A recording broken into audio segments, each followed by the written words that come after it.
I feel so bad. You deserve this recipe. I take it for granted. I have it all the time. This is my favorite breakfast. Well, I say favorite, but it's the one that I have the most because it's easy to make and it's delicious. You see that on the bottom there? We start with a crunchy and dry layer on the bottom, and then we put a creamy and tangy layer on top of that, and then some vegetables, and then an egg on top. So we have a lot of different textures and a lot of different flavors here. The typical American breakfast is usually mostly buttery, salty, and fatty, and we don't have a lot of different flavors. It's delicious. I mean, I'll take a plate of pancakes if you want to give me a plate of pancakes. I'd much prefer to have something that has more variety like this. So let's talk about what we have going on here. Now on the bottom here, that's a corn pone from Eastern Kentucky. That's what we call it back there where I live. Now, maybe I ought to do the whole damn thing like this. I ain't never heard no hillbilly say goat chevre, but I reckon they do eat it. They got goats, and they drive Chevrolet. Never mind. So on the bottom there, that's a corn pone. I learned that in the Cherokee cookbook, and I've modified it a little bit. Yes, I'm Cherokee, and I will remind people that I'm a part Cherokee more and more as the country gets weirder and weirder. So that's on the bottom, and that gives us a nice crispy dry layer. It's not fluffy like a pancake. This is a very dense base, and the reason I like dense base from the basement of pumping dense corn base is because we have a lot of creamy things and a lot of other things that are going to go on top of this. So this is just cornmeal and water. That's it. And I usually prefer to use coarse or medium cornmeal and water, and then a little bit of salt. That's it. When I saw this in the cookbook, I was like, why is this in the cookbook? And then I tried it and I was like, I don't care if it's only 2 ingredients. It's delicious. You don't need to add any leavening. That's the point. It's not a pancake. It's not fluffy. You just stir it up in your mixing cup or whatever with a little bit of water, and you want it to be about the consistency of a pancake, so slightly runny. Now let it sit for about a minute. It's going to thicken up because it's going to, all the grains are going to absorb the moisture. I also sometimes put like a tablespoon of quick cooking oats in there. That gives it a little bit of more of a chewy flavor, so if you're in the mood for that, do that, but it's also just a little bit more fiber.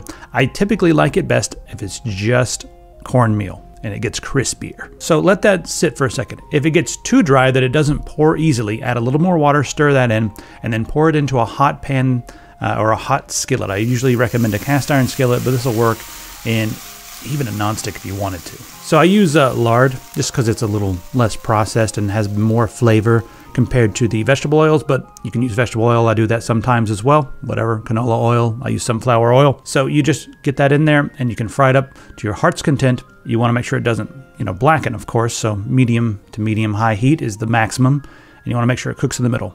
I usually do one big corn pone or one big pancake right in the middle of the pan, and then I cut it in half so I can have half today and half tomorrow. These little half moon sized pieces are, look at that. That is one pulchritudinous mound of food. Oh, next up, let's talk what goes on top of that corn pone. I love goat chevre on top of this because it's creamy, but it's also pungent and tangy, and it's going to work really well with the vegetables. Maybe creme fraiche or even cream cheese. I've also had a lot of success using just cheddar cheese grated. It's delicious, but I usually like cheddar cheese on the top because it'll melt into everything. So, and the sharper the better. Vermont, New York, coastal English. That's what I would recommend, or Scottish cheddar cheeses. Those are the ones. Wisconsin, small beets. That's the secret. If you don't like beets, it's probably because you've had a giant beet. They taste like the earth. They do not taste nearly as good as a nice small beet. So when you're picking your beets, get smaller sized beets. Don't get one the size of a head of cabbage. That's nonsense. And see how you like that. I could eat it like an apple. It's so delicious. I just peel it, cut it in half, and then cut that into slices. Throw it right in the pan with a little bit of the oil or the lard. And then I use a yellow onion because those cook the best.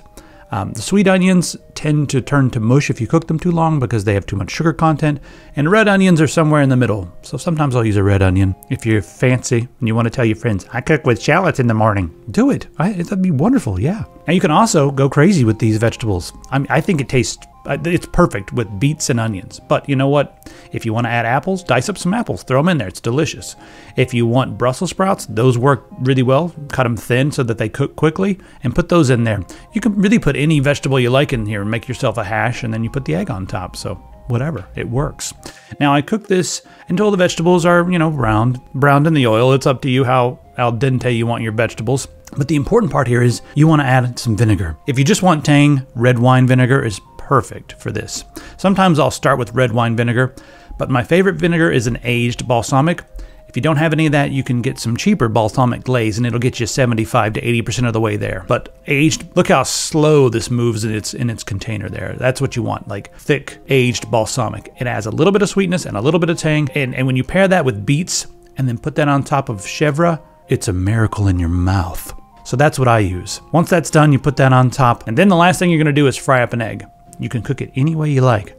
See, I did it sunny side up for the photos, but usually I do an over easy. The egg is going to be really delicious, and once you cut into it, the runny yolk is going to go down and get onto that dry and sort of crunchy base, and it's all going to come together, and it's going to be delicious. So I really hope you give this a try. Pretty easy to make. You can make it for dinner if you like. Oh, and the last thing that I always do is ghost pepper sauce. I like a little bit of spice in the morning, you know? So I use the ghost pepper sauce, just a little bit on there. And make sure if you're going to be putting hot sauce on there, I would recommend using something without a lot of vinegar. So the one I have here is not going to have any vinegar. It's just the spice, basically just like puree with a few other ingredients and some water. But yeah, the vinegar tends to change the flavor too much. So, I mean, it's up to you. Do whatever you want. Anyway, that's my normal breakfast. I don't think it beats the breakfast tacos, but it's up there. Let me know what you think. Let me know if you're going to try this and get out there and experiment with some different textures and different flavors. See you in the comments. Now it's time to cut these things up. All right, there we go. Nice and chopped.